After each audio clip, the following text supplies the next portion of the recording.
could not start today's video where we'll be talking about a Brandin Podziemski injury update without congratulating number 30, Steph, on surpassing 25,000 points in his NBA career. Go down below in the comment section right now and give me a 30 to go congratulate Steph on this new milestone.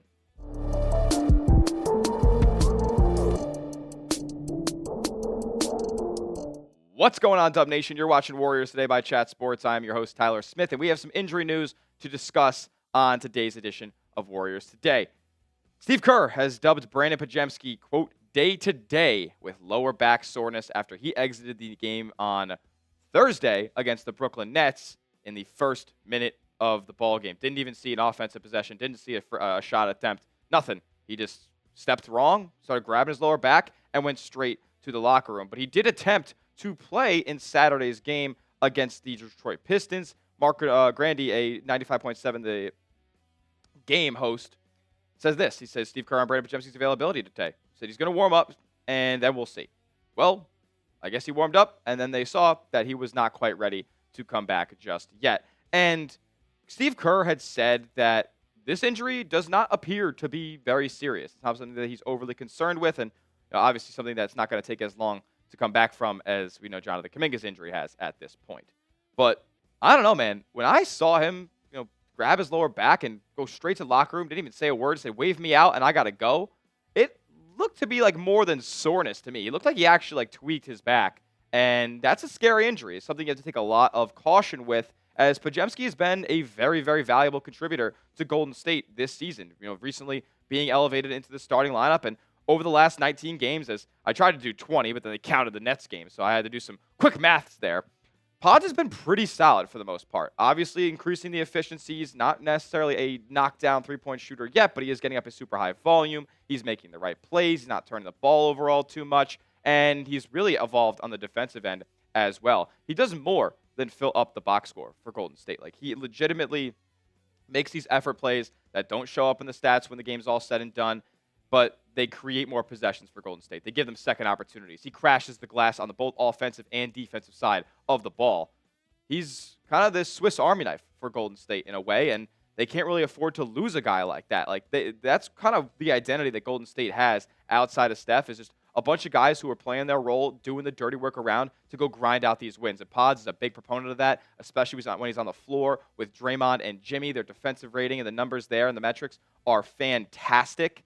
So losing Podz, and potentially for multiple games here, could be a big blow for Golden State. But they have a couple other injuries as well. Obviously, Kuminga's still on the shelf. Probably not going to play tomorrow versus the Portland Trailblazers. If you want the Warriors to be 100% healthy for this regular season end sprint and into the postseason, go down below and smash that thumbs up icon like today's video if you want to see the Dubs at 100% strength. If I had to guess, I would say that Podz returns to the lineup if Steve Kerr isn't BSing and it doesn't appear to be as serious, and it's just soreness, not really a tweak, then I would say he comes back Thursday against the Sacramento Kings. If they held him out on a Saturday game, would they really rush him back to play on Monday against the Portland Trailblazer team that really isn't all that competitive right now? They're closer to the number one pick than they are to the play-in tournament in the Western Conference. I would say Podz returns against the Kings, a more formidable opponent and somebody, or a matchup at least, that Golden State could really use a guy like Podz to play big minutes in. And I owe Podz an apology overall. Like, for months, I basically dubbed him like not an NBA player. And, to be fair, the first couple months of the NBA season for Podz were not good. He was turning the ball over a ton, couldn't hit the ocean if he was in a boat, and overall, he just wasn't affecting the game and taking that sophomore leap like we expected him to when Golden State held him out of trade conversations over the summer. But over these past 2 months, month and a half, he's been awesome, and I hope to see him return to the lineup sooner rather than later, because at the end of the day, Golden State is not the deepest team in the NBA. They need a guy like Podz back in the lineup ASAP so that they are at full strength, and honestly, the whole squad is gelling as they head into the postseason. We'll talk about Saturday's game in just a moment, as the Warriors got a big win, a gritty, grinded-out, physical win over the Detroit Pistons. That in a moment, but first, I got to give a major shout-out to today's sponsor, and that is PrizePicks. PrizePicks is America's #1 daily fantasy sports platform because it's daily fantasy made easy. And they're always trying to hook you up with incredible deals to try to make your viewing experience watching sports that much more fun. Like a free $50 in your account when you place your first $5 entry, after using our promo code CLNS. More on that in a moment. They also offer Taco Tuesday, where they're discounting stat projections. Flex Friday, where you can lose your lineup and get your entry back in promo funds. But it doesn't stop there. They also give you so many different sports to select from. Basketball, hockey, baseball, esports, college sports, does not matter. They have it on PrizePicks. Combined sports, if you'd like to. Here's an example of a lineup that I threw out there for this Sunday action, and I combined NBA and college hoops. I got Kobe Julian of Arkansas State to have more than 9.5 points in the Sun Belt semifinals. I got Jaden McDaniels. Yeah, we got McDaniels. More than 8.5 rebounds and assists. And Stephon Castle, more than 16 points. He's been lighting it up for the Spurs. You can take my picks. You can fade my picks. Make sure you go and do it at PrizePicks. And take advantage of this promo code right here, CLNS, to get $50 instantly when you place your first $5 entry. Just pick more. Just pick less. It is that easy. You can win up to 1,000 times your money on PrizePicks. So, download the PrizePicks app today. Use our promo code CLNS for $50 instantly to get your first $5 entry. PrizePicks. Run your game. All that information will be clickable down in the comment section and description of today's video. All right. Golden State with a grinded out win over the Detroit Pistons, man. I mean, a great test overall. Like, a fully healthy squad. Remember, they played the Knicks a couple of games ago, but they were missing Karl-Anthony Towns.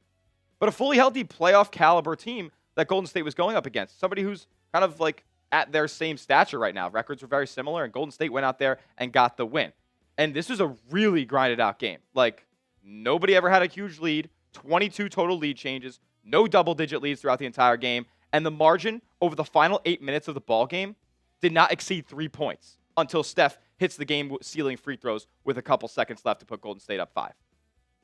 That's building an identity. And that's establishing that, you're not to be messed around with. Golden State is actually one of the elite teams in this league right now. And who knows? They might have lost this game before the Jimmy Butler trade. Steve Kerr was very proud of the effort that Golden State displayed and the identity that they're kind of building heading into this postseason race. He said this is what it's about. I mean, these games, most of them come down to a few possessions. If you can win games like this and you got a chance and we're showing that we can start closing these games better than we did early in the year. And that's going to be key because that's what keeps your season going and that's what wins in the playoffs too. And Kevon Looney, he said it. Said we would have lost this game earlier this year when Golden State didn't have as much shot creation as they have now currently with Butler in the lineup and the ability to kind of play a multitude of different ways when Steph is off the floor. Like, Golden State was awesome. And they didn't shoot all that well. Like I said, this is a grit and grind game. Like, they kind of threw up a bunch of bricks for most of this one. 41% from the field overall, 29% from three. Like, didn't amass 30 assists, but you kept Detroit in iso ball situations. You didn't let them get move the ball super effectively, and they didn't shoot well from distance either. But at the end of the day, like, if both teams are shooting bad, somebody's got to shoot better in the closing minutes and play the defense that's necessary to go out there and pull a win. And what a big game out of our guy number 10, Jimmy Butler. Like, he's finally coming along, and he's probably understanding that in bigger games like this against playoff caliber teams, these are the times that he has to attack and be more aggressive. 17 shot attempts. That is what I need to see out of Jimmy Butler moving forward. None of these 7-shot games. None of these 4 or 5 shot games where, he's getting to the line a bunch too. As I believe he got there, 7 or 8 times in this ball game.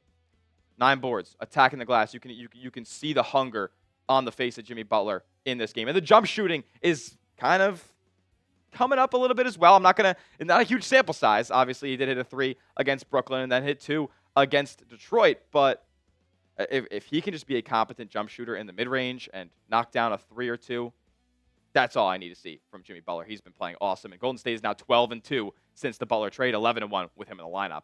Steph, not his best game, but I mean, the guy's been on a tear. At the end of the day, 32 is 32, and he's actually been getting to the free throw line a lot more than he was early in the season since Butler has arrived. Like, past couple of games, he's been in the double digits going to the stripe. He's really attacking. He's getting calls, which thank God, because I feel like officials have a vendetta against Steph going to the free throw line.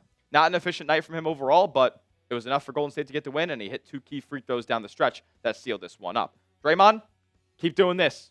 Just keep doing this. Like, I actually don't have anything to say.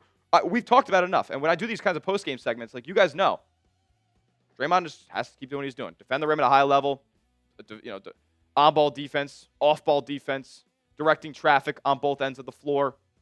Keep doing your thing. Buckets will come when they do. 9 rebounds, 7 dimes. Like, I love Draymond Green at this stage of his career. He's playing so intelligently. And you know who else is playing really smart? Guy Santos. Like, this guy is carving himself out a spot in this Warriors lineup. And honestly, thank God. Like, and it really seems like maybe since the addition of Kevin Knox that Guy has kind of turned up his, turn the tuner up a little bit and really been a more productive player overall. 5 of 8 from the field, like 6 boards. He's attacking, like he's always available and making smart cuts. And he's the beneficiary of great passers like Green, Butler, and Curry from the perimeter. Dart to the rim. Defenses aren't going to notice him. Take advantage of that and get to the cup. And all you got to do is catch the ball and lay it right up. And Guy Santos has been able to do that. Gives you a ton of effort on the defensive end. And I want to see him in this lineup more. I want to see him playing more minutes. And he's one of these bigger wings off of the bench that Golden State kind of lacks right now. I love what I've seen from Guy Santos over the last week or so. Should he stay in the rotation? Once Jonathan Kuminga returns, you're adding another 6'7" wing to this rotation soon enough. And people speculate that he's going to be taking a good chunk of Guy's minutes. What do you guys think? Should Guy Santos stay in the rotation when JK comes back? Type Y for yes, type N for no. Couple more players who, contributed. And Moody he wasn't efficient once again, but I'll take 2 of 5 from 3. Like, if he's not going to be the most efficient at the rim, you better knock down your shots from the outside. 7 boards. He's playing much bigger than he is, and he's got a lot of really, really tough defensive assignments on his plate at this point. So, Moody, keep doing what you're doing. If the shots are going to come and you're going to have your efficient nights eventually, he just hasn't had blazing shooting nights over the last couple. And then QP. QP was active early. He did get the start against Detroit, but it feels like he's kind of been getting bullied around a little bit. He's kind of getting his welcome to the NBA moments down low over the past couple of games. He was kind of just getting pushed around against New York, getting pushed around against Brooklyn, and he didn't see a ton of action. It wasn't very efficient from the field after those first couple of buckets in the first quarter. Obviously, I have super high hopes for him. Went 0 for 5 from 3. It's a bad shooting night from QP, but he'll be back, no doubt about it. I love what he brings and the element of spacing that he brings at that 5 spot for Golden State. They don't have anybody on the roster outside of him that can go out and make that happen. I guess if you put Draymond at the 5, but he has been a revelation and a player that Golden State wouldn't be winning all these games without, no doubt about it. Make sure you are subscribed, though. That'll do it for today's edition of Warriors Today by Chat Sports. When we get another Brandin Podziemski injury update, we will bring it to you. That's why you do subscribe to the channel. And, of course, when we get an update on when Kuminga returns back to Golden State's bench and rotation, we will give you an update and a video here on the channel as well. So if you're a diehard Warriors fan, make sure you go down below, hit that big red sub button. We'll see you guys in the next one. Let's go Dubs.